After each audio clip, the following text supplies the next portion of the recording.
Hi friends, strangers, internet. My name is Emily Hanhan. I love colorful makeup and colorful language. So today I'm here with a chatty little video talking about the 12 older eyeshadow palettes that are still on my wish list. The day that I'm filming this, I saw Amy Loves Makeup do this video, and I think she got the idea from Andrea Mattiliano. But as soon as I watched Amy's video, I thought, I love this idea. Let's talk about eyeshadow palettes.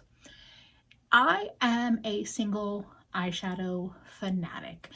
It's my happy place. It's the stuff I reach for if I have no kind of self-imposed constrictions I'm putting on my makeup. But there are still some eyeshadow palettes out there in the world that are on my long term. Oftentimes I think about certain makeup products going on to my bigger wish list of if I had endless money or if somebody gifted it to me. The wish list of if I could buy it with no actual impact on my financial situation, I would buy it. But it's not where I'm at in life, so I'm not buying it. So these are all older releases.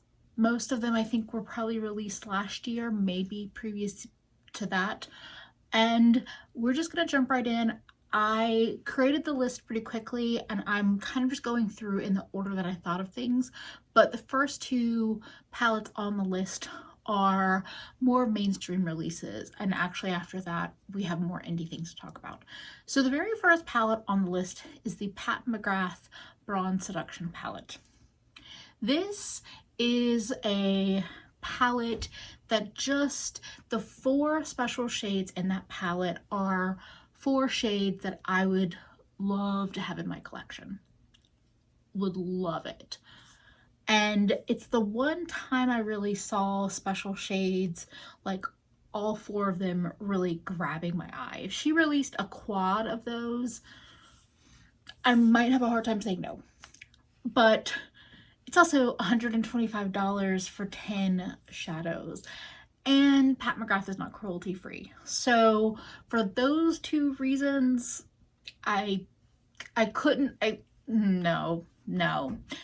Yeah, no, I can't do it. I don't care how luxe the packaging is, how heavy it is, how supposedly special these shadows are. I can't do it for $129. Now, the other release that's on this list is another luxury price tag that makes me flinch, and that is the Natasha Nono Metropolis palette. This palette is $129. The difference is that this palette has 28 shadows where Pat has 10. I'm saying this in jest, but I'm going to put some of the long-term blame for the want of this palette on Angelica, Amy, and Karen, because the day I met them back in October, they all 3 mentioned how great a palette it was, or at least Amy and Karen did, but I'm pretty sure all 3 of them did. But when I was in Sephora with Amy and Karen, they were definitely telling me it's a great palette. And while I do not regret my gold palette, I don't regret it, but it's not like I haven't used formulas. It's not like I don't have other shimmery, shifty, matte formulas that I love. So for me as well, with the Metropolis palette, it's so heavily gold, and I know I just don't reach for golds. Like I bought this palette, but I didn't buy it for the golds, if that makes any sense. Kind of does in my head and kind of doesn't. I understand why you're probably confused too. The Metropolis palette I really want for the greens and the blues, but $129. But I'm just having a very hard time swallowing that price tag, especially since I already spent that once on a palette that has a lot of similar colors. So no, not. I'm telling myself, not gonna do it. But the damn olive greens, that's what makes me weak for sure. The olive greens in that palette. Now the next palette on the list, Amy actually talked about this palette as well. This is the Nomad Cosmetics Tokyo Harajuku palette. This is a 15 pan palette that's $39. And it is full of mattes and also shimmers. So the bottom row is actually like duochromy, multi-chromy pastel shadows, and then I think the top two rows are maybe all mattes. I'm just kind of looking at a picture of it right now. The colors are super super cute. That bottom row is really what draws me in the most, but paired with the mattes, it's a palette that, like, I know I don't need it, but I still think about it every once in a while. I don't know, I've seen videos on this palette and on Nomad, but I don't still have any strong, like, preconceived notions about the brand or the formula. So it's just kind of like in that amorphous area where I'm like, you're pretty, I like you, and like when I think about it I want it, but then I don't think about it for a while and it just kind of goes out of my brain. I would love to hear in the comments, I mean, this is a recurring theme, if there's any palette on the list that you feel like convincing me of one way or the other in terms of it should go on a shopping list or it should go off a wish list, of course leave it in the comments. So the next palette up on the list is the Menagerie Cosmetics Whale Song palette. This came out when the kind of wave of blue and green palettes really hit, I think last year. There's the Menagerie one, there's the Ace Beauté Oceanic one, Certify has one, there was Blue Blood, like just all these different kind of blue and green, like just everywhere. And it was kind of overload for me. Like, I don't think I ended up buying any specifically blue-green palette in the end, but again, this goes back to like my singles collection. I kind of knew I already had it covered, and then I did end up buying some Sydney Grace blue and green shadows, so I definitely have it covered. But Menagerie, I recently kind of revisited their shadows, so with them, I bought the Dragon Child right during the brand change, and then I pre-ordered the Feral palette, and there was something like, I had my moment with them and then they kind of fell off. And I think I talked about this in a different video, but and then I just didn't, honestly, I didn't really want to pre-order anything. I don't love the pre-order thing, and I'm trying to do that not at all or very minimally. So I didn't get the Whale Song because I was like, just kind of like, I'm gonna let it rest. Like, I bought a lot from Menagerie, I'm gonna like chill. But I still think about it. I still, when I see it, like, I think that the green color kelp is the one that really draws me in, and some of the shimmers. But I decluttered a lot of the shadows in the Dragon Child palette, and that was basically because they were a little too deep and murky for what I like to use, and they could go to a better home basically. And so even when I look at this palette, I see like 3 colors that are still on that deep and murky side that I probably wouldn't really use. So realistically, it's not quite the perfect palette, and that's where my brain has been lately, where I'm like, I want it to be the perfect palette if I'm gonna buy it. I'm gonna give a special runner-up to the Violet Ink Micro Palette. That was another one where, like, I saw it, I thought it was pretty, but I wasn't really sure about it, and I felt like marketing pictures didn't really do it justice. So realistically, if I was gonna make a purchase from Menagerie in the future, like in the near future, what I would probably do is they just launched a build your own palette feature, like what Lethal has on their site and what ColourPop has on their site. What I would probably do is I would probably build a 12 pan that had the greens, the purples, and some of the blues that I was most interested in. Do I need 12 more single eyeshadows? No, I do not. Speaking of like purpley palettes, and speaking of Amy, I have to say the Alma palette that Amy Loves Makeup and Amy Hearts Beauty put together as a collaboration, it's still, it's so pretty. The shimmers in that palette draw me in so much. I don't even know if it's still available through Amy Hearts Beauty. I'm not sure. It's just so pretty. And I think the thing that makes it keep popping back into my brain is the whole royal purple velvet monstrosity that's launched recently. And it just makes me think of like other purple palettes out there, other purple shadows available. I don't have personal experience with Amy Hearts Beauty, but I've heard some like less than positive experiences. So I'm a little bit more trepidatious to make that purchase. And, you know, I don't have personal experience shopping from them. So like, I don't want to say you shouldn't shop from them or anything like that. I'm just saying like, that's kind of why I put the brakes on it. Besides the fact that I didn't have the money to buy it. It's just one of those palettes I think I'm going to dreamily stare at, you know, and then I'll get over it. But it is still on my wish list. So next up, I actually have two different all matte palettes that are on my wish list still, but the all matte factor is what has kind of slowed me down from buying them. The first is the Shroud Cosmetics Creepy Cute palette. Shroud used to be known as Strobe Cosmetics, they're now Shroud. This is a pastel palette with a pop of gray and black. I have just, for the longest time, I heard the most amazing things about the Shroud formula, especially for that palette. And I did hear, you know, criticisms like the pastels don't really work on deeper skin tone. For Uncooked Chicken over here, I feel like it would probably work, but the all matte part of it I think is really, I've said this in other videos, the all matte part of it and the gray and the black are really what has stopped me from buying it.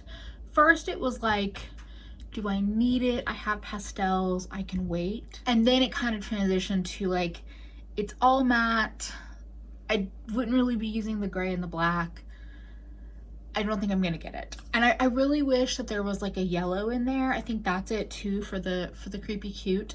I wish that there was a yellow rather than, let's say, the black or the gray. I still am curious to try the Shroud formula, but I don't know if anyone's like this. The longer that a brand, the longer I've known about a brand and I've not made a purchase, it almost makes me more unwilling to make a purchase, because I wonder if like am I stopping myself for a reason? I know this is like some woo-woo shit, but like I kind of feel like, okay, did I not make a purchase for some reason, or has it just not been the right release yet?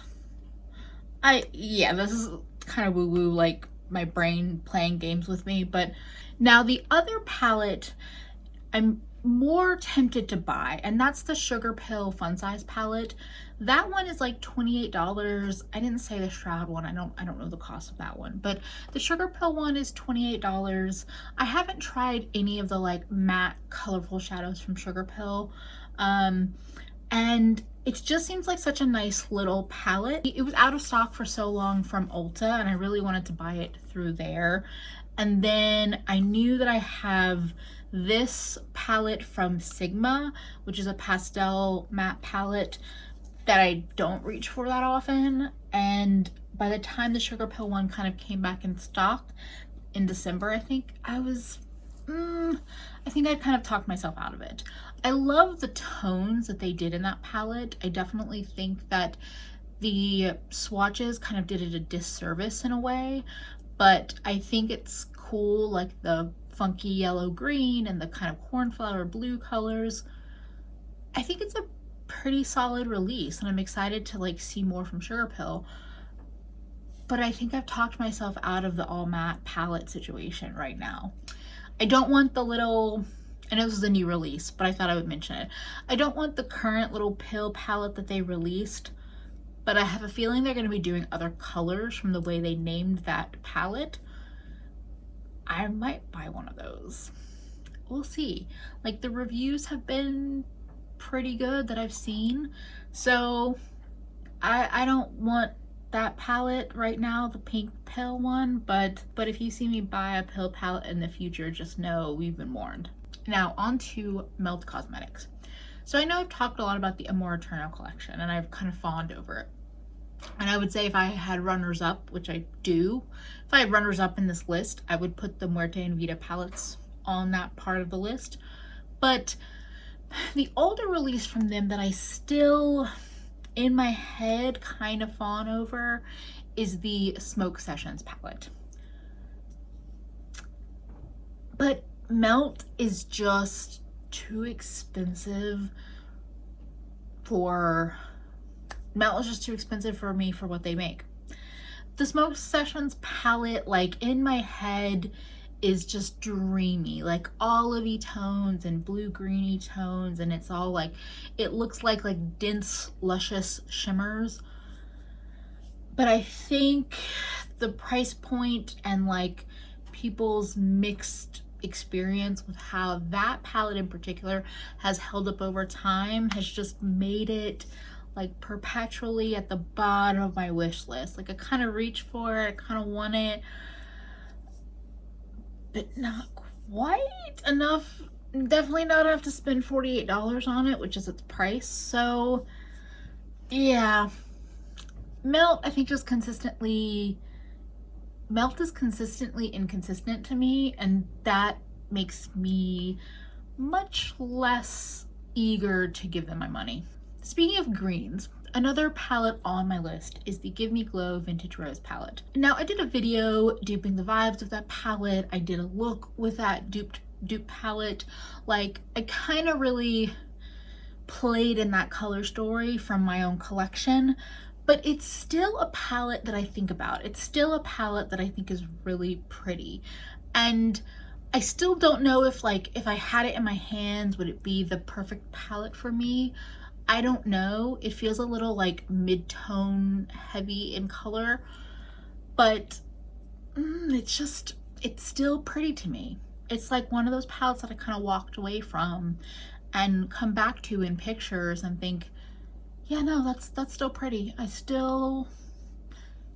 just still a palette I think about. I think for me with Give Me Glow, I picked up a couple of singles from them. I've used them. I think like the mattes seem like a fine formula to me. The shimmers seem like one of those, like, I always call them like dense, wet kind of shimmers. They're like high impact in that way. It's just a pretty palette, and it's like I kind of trust the formula from my minimal experience with the brand. It's $34, it's 8 shades, it's in stock right now. I'm not buying it, but it's pretty. I keep making these weird like throat sounds, like, but sorry about that if you can hear it, but it's pretty. Now, I will say the Vintage Rose palette was on my list because of Lacey over at Spooky Lips and Fat Hips. But I'm also gonna blame her for the runner-up from Give Me Glow that's also on my list, which is the damn 9-pan highlighter palette. I don't need a $75 highlighter palette, but also, just like Lacey has said multiple times, I don't know if I'd be able to decide on 1 or 2 colors from their highlighter on their site. So like, if I was gonna get, let's say, 4 highlighters, I should just get 9 highlighters. Which, don't fucking listen to me. I'm talking nonsense, okay? Nobody needs 9 giant highlighter pans, but my makeup goblin kind of needs it. It's a runner-up. It's like a long shot, but it's there. So next up is the Kaleidos Makeup Deep Sea Luster palette. This was the first ever eyeshadow palette that Kaleidos Makeup. Whenever I say Kaleidos, I mean Kaleidos that does these kind of palettes. I know there's a Kaleido and a Kaleidos, but Kaleidos, their Deep Sea Luster palette. I definitely saw that palette originally on Angelica's channel. And I wasn't, I think, as deep into indies at that point in time. And then when they released this, the first 3 in this series, that palette was still on their site. But I wasn't like, I didn't know yet. I didn't know. And I think by the time they released the next 2 in the 5 palettes that they have in this Futurism collection. I feel like the Deep Sea Luster palette might have been gone at that point in time. And I kind of regret it. Like, I know I don't need it, but oh. And it makes no sense to have it on this wish list because it's not available any longer. But that doesn't stop my stupid brain from thinking about it. Yeah. Just a random like, oh, it's sold out. I can't do anything about that palette. And actually, there's another one on the list that falls into that category. And that is the Colored Rain Safari Rain palette. I think this is gone. Like, I think it was limited edition and I think it's gone because I saw Georgia Harris, I think, tweet about it that it's actually like, it's not on their site. It was limited edition. I think it's gone, which makes me sad because it's a pretty palette and I feel like it's the kind of palette that I could see Color Rain keeping around. I didn't buy it for the longest time. Well, obviously I didn't buy it. I didn't buy it because it was a little neutral leaning for me. But Color Rain formula is so nice. And, oh, kind of still want it. Again, it makes no sense because it's not available any longer. But it's just one of those palettes that, like, seems like just such a nice composition of colors.